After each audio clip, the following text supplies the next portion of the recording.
All right, so moving forward to look at one of the most sensitive sectors actually, which is the mining sector.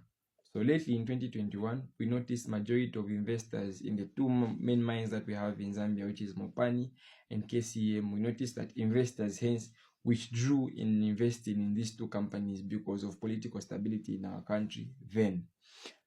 Investors were not comfortable in investing in a country which doesn't have a good political stability and policy stability as well. Note that mining is not a short-term investment but a long-term investment. So if you're having a political party, then we should make sure that policies they are setting in place are for more than 5 years, because then a mine can't operate for less than 3 years.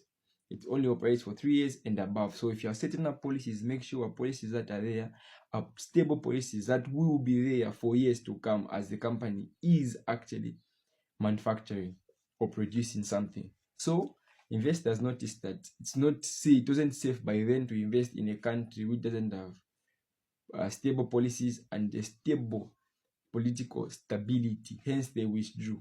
Then in 2023 to 2024, we noticed a comeback of those investors, because then they were convinced, okay, policies are stable there, political stability as well. They had a good leader that put up policies for more years to come. Hence, it was safe for us to operate in that country. Hence, we noticed a comeback of Mopani and KCM are now producing. And now, from records, Mopani has been producing 100 to 150 metric tons, same as KCM. Now, by the way, the government goal of copper is to produce about 3 million metric tons by 2030. Now the journey starts now, 2024 to 2030. The government is planning to produce about 3 million metric tons. Now it's debatable. Some are saying it's not possible and some are saying it's possible. So now you and I, my colleague as well, would like to discuss on what factors can contribute to the 3 million metric tons by 2030. So for starters, aside from these two main companies, copper companies, government has now opened up Shaft 28, which has been sleeping for about 2 decades, which is like 20 years. So government is planning to invest in that project and start operating, and by next year, Shaft 28 must be active fully and promising about 3,000 jobs. Now these jobs are divided into many sectors, but the main two are skilled and manual work. So government is planning to employ both skilled and manual work. Aside from that, before we even go further, government is planning to put about 364 million kwacha in the mapping and exploration of these of ski lands that are promising to manufacture something there. So what government has done is that it is now distributing this amount, 364 million kwacha, in our country to find out places, in mapping places that have minerals there, so that by 2025 mining must take place in all those mines that in all those places that government are trying to invest there. Aside from that, government is planning to also invest in Mingomba mine, which is also promising about 2,500 jobs. Again, I repeat, these jobs comprises of both skilled and manual work. Aside from that, government is also planning to invest in another mine called Limumba, if I'm not mistaken. Correct me if I'm wrong, which is also promising about not less than 1,000 jobs. So now note that these all mines I've stated are in different provinces. So it's not like only one province is gaining employment, is gaining development. No, these all mines I've mentioned are in different provinces in our country. Hence, it's like a benefit for Northern Province, a benefit for Northwestern, a benefit from the Copper Belt, everywhere. Hence, again, moving forward, government is planning to invest in a company in a mine called Mufumbwe, also promising about 2,000 jobs, both skilled and non-skilled. Aside from that, before I go to my analysis, I would like also to touch in the physical policy that is relating to the mine. So government is planning to put up a physical policy called the stability, isn't it? Stabilization fund. Thank you very much. A stabilization fund. So the way this will work is that government will open up a coffer, or a storation of money such that money will be used for future uncertainties. So let's say, for example, now since mines all be operating, those royalties that are paid for minings, those fees that are paid for minings will be stored in that fund.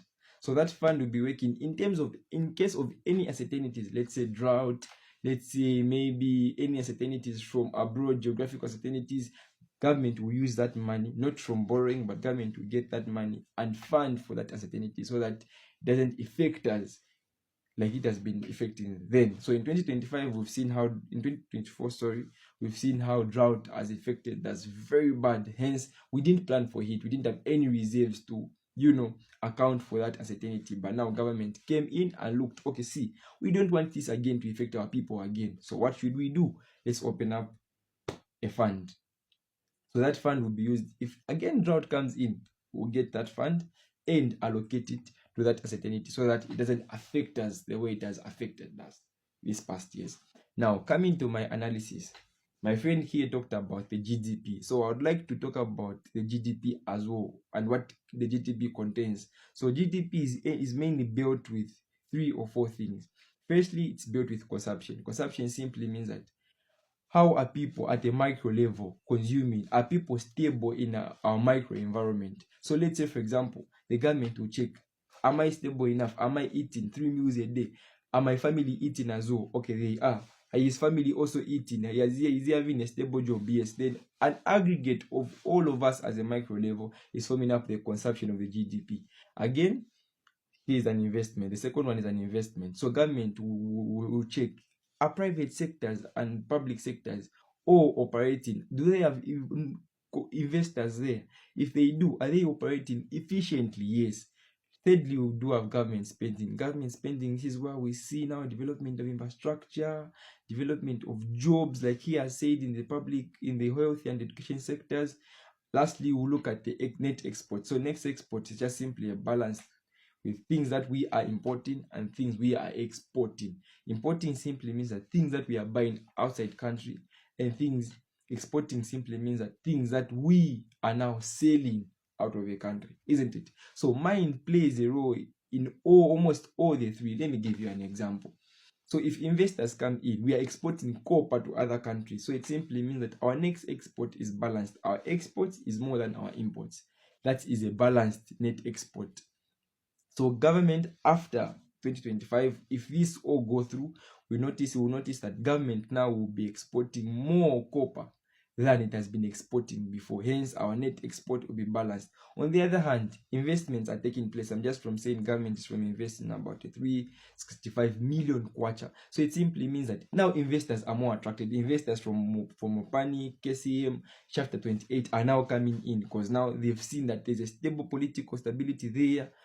There are stable policies that are in favor of them. The tax at least are in favor of them compared to our competitors. Hence, investors have been attracted to come invest in our country. Now the question is, how does mining improve our consumption?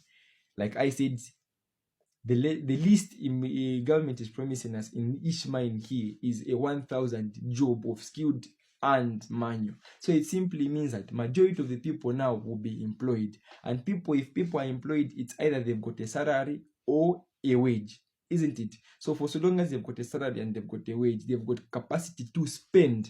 And remember, a consumer's consumption is just simply the supplier's income. So if more people are employed, it simply means that more people are now managing to buy something from who?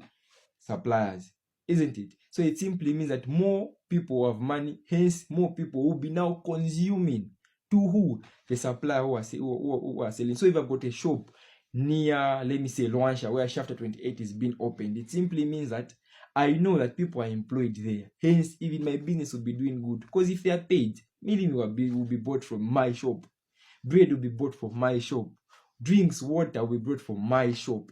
Hence, their income or their expenditure is actually my income. Hence, consumption will grow because majority of the people will have something to spend. Thank you very much.